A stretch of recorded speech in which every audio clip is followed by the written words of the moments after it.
I think I have a sickness, because here is not just one G4 Mac Mini. Here is not just two G4 Mac Minis, but here is 3 G4 Mac Minis. So Dan, how did you end up with 3 G4 Mac Minis? Well, remember a few months ago I got a G4 iBook, and basically we saved that from going into landfill, and we've kind of done the same again this time. The same person used to do something like teaching classes or something. These apparently did come from a school at some point. But yeah, we have 3 G4 Mac Minis, and 2 of them are very similar. So if we look at these two, you're going to see these 2 very similar I/O ports and that on this one, and then you're going to notice if we flip this one over, we only get 2 USB ports. You've still got Firewire. Oh, we don't have our modem slot anymore, but yeah, you don't get that. You don't get that on the newer one. These are Intel Mac Minis. These are Core singles, I think, or just Core Intel Mac Minis, and this one is a PowerPC G4 Mac Mini. Yeah, each one of these comes with a DVI to VGA adapter. I don't know if these are the actual Apple ones. They look like they could be. There's no marking on them, but they feel really nice. I also feel like at this time Apple was including accessories in the box, so maybe they are the official Apple ones. And then the other part we forgot to mention on these is the power socket. So yeah, I rescued these 3. They're in varying condition. We'll go around and have a look. We'll start with the PowerPC, since it started life first. The condition on these, this plastic from this era, I believe it's the bromine chemical. I think it should be the same white as the adapter back here, but what can you do when science has its way? I want to try and fix these up, restore them. I feel like we'll have a look, see if they work, what the specs actually are, because I'm not too sure. I just know these are Intel, this one's PowerPC. I don't think they'll be high spec machines, but we'll have a look at that. I'd like to do a restore thing, because there's quite a few like sticker marks and stuff on some of these. This one is probably, well, it needs a bit of a clean. So they do have the front loading disc tray, which I do quite like. It's one of the appealing things. I feel like these were, especially, well, when I was starting to watching YouTube, many years ago now, I feel like people use these as like the home cinema, like Mac. That's how these were always like pitched when I saw them. You get yourself a cheap one of these, front row DVDs. You can use that IR remote with them, I believe. But yeah, this one, it's in not too bad a shape. There's no like big dents or scratches. And obviously the biggest thing is the discoloration of the plastic. Other than that, not too bad. Probably just needs a bit of a clean. Let's move on to our first of the Intel Mac Minis once again. I feel like this is the best top of the 3, and they're all kind of a bit like that. I do wonder if it's been in like a smoker's house. I feel like they may have been smoking around these at some point. They don't really smell like it, but you just don't know. I leave all the grit and grime just for you guys. That's why you should hit that like and subscribe button. This one is definitely the roughest of the 3. So we got some stickers on the side. These are pat testing stickers. I don't know if every country around the world has these, but it's for electrical safety. So as you can see, these were still in use to 2013. That one, I don't know what 04 or 06 means, because none of the others have the rating on. Like, some of the others have stickers, so I presume that's the pat sticker off this one. That is this sticker here, but I don't know. It looks like someone's been in this one, just because, see how it's not straight. We get this one back out. You can see how this back plastic piece is flush with the metal, and this one just isn't. They also have this writing, I don't know what this means. IIOW, and it appears on several parts as well. Because not only did we get the Mac Minis, because they've got this stupid power supply, I also did get 3 of these, and these need a bit of a clean as well. Definitely need a bit of a clean. But yeah, that's the power connector. But some of these power supplies, I've picked the one that doesn't have this written on them. I don't know what that means. But yeah, why did they have a power brick for this? Like the other Mac Mini, or at least the one without the disk drive, definitely just had a figure 8 going into it. I don't know. It annoys me when you have like a small electronic. It annoys me with Dell and Alienware as well. Like, can we not just spread this out in here? Like, I don't see the point of having that, and then you've got this as well. Like, who you fooling? That always grinds my gears when you have these tiny computers with bloody big power supplies. Like I say, Alienware does the same thing. Xbox has done the same thing with their consoles. But yeah, this one, a little bit more gritty, and yeah, some chips around the outside of the metal on this one as well. I guess someone has either been in here or tried to get it in here. If you're interested in the model numbers, it's A1176 on the Intel.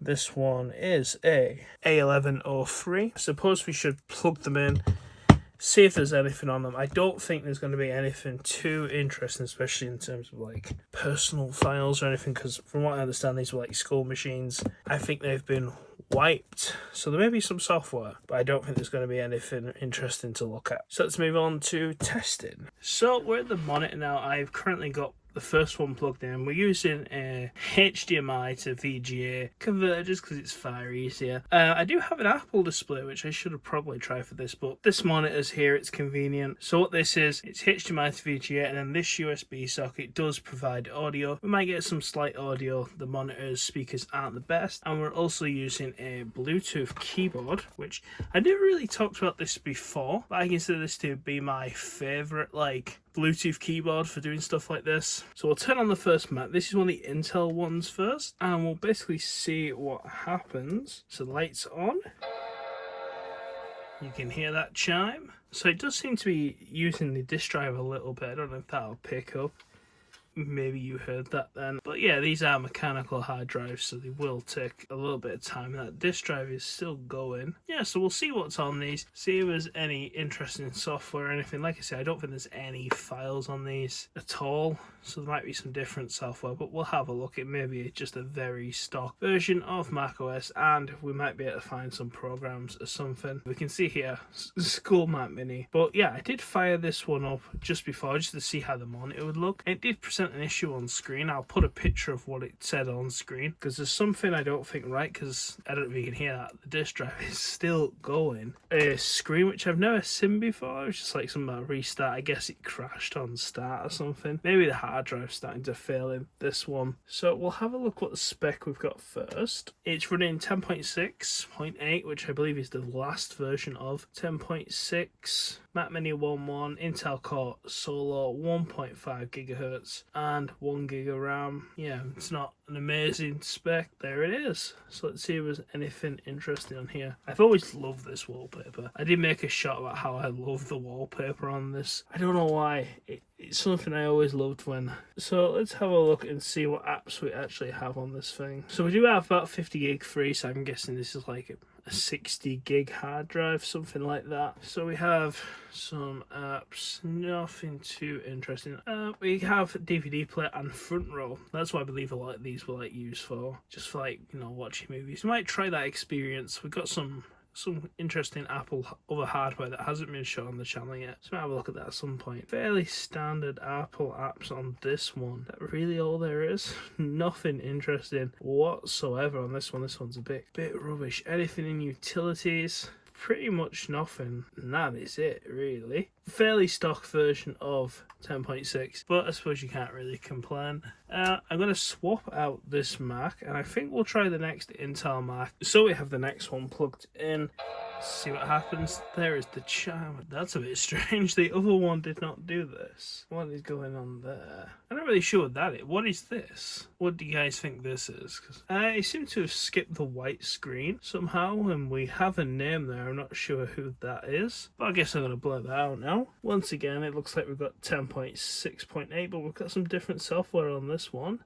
Is this the same type? Let me just pull up about this Mac. This one, same again, 1.5 gigahertz Core Solo, 10.6.8, 1 gig of 667 megahertz DDR2. Down that is a small amount of RAM. I feel like you might have been able to upgrade these things to 2 gigs. Which might be something to look at in the future. So this one's got a bit more software on it. So this one has GarageBand. Other than the usual software that we saw in the last one, I'm not going to go over the same stuff. So this one has GarageBand, it's got iDVD, iMovie, iPhoto, iWeb. I don't think Photo Booth was on the last one because you need a camera for that.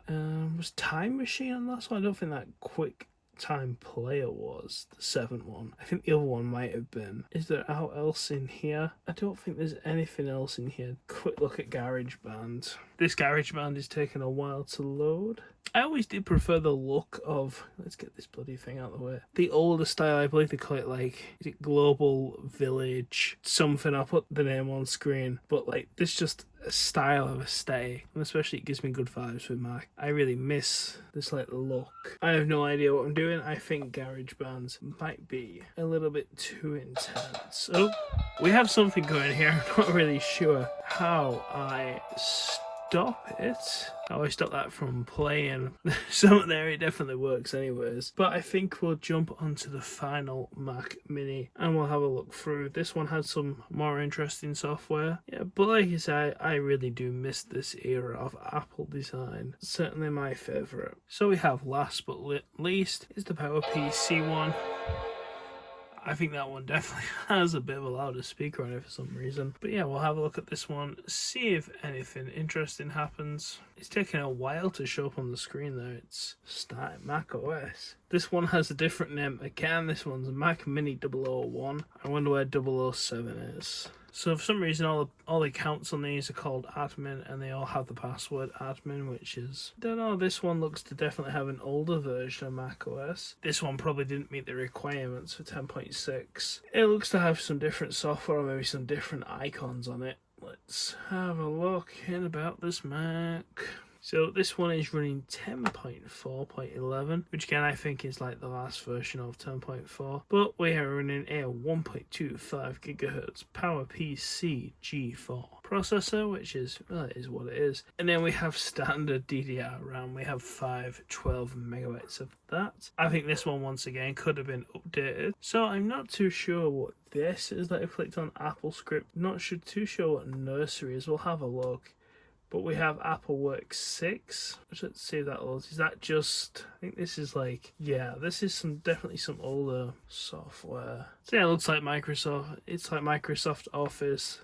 I'm guessing this is the 2003 version when they stopped AppleWorks. Yeah, so we can do a few different things: presentation, painting, drawing, database, spreadsheet, and word processing. One thing I definitely don't miss about old software design, Photoshop used to be like this as well, is where you have like one piece of the program here, another piece of the program up here.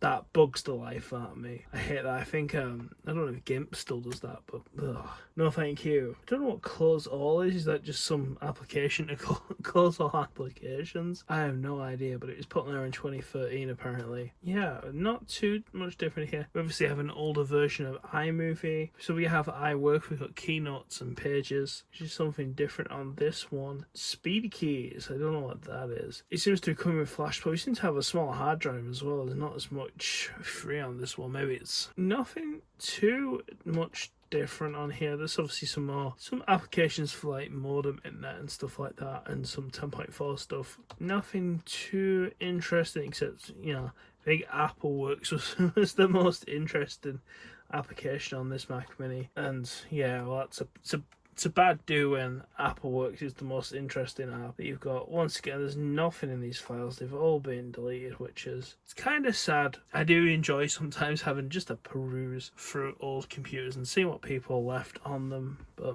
that's that. What do you guys think I should do with these? Do you think I should do some restoration? Should we open them up, have a look inside, give them a good clean? And what should I do with it? Should I try and make a retro style home theater system and see how that works? Let me know in the comments below, and like, comment, subscribe, and I'll see you next time.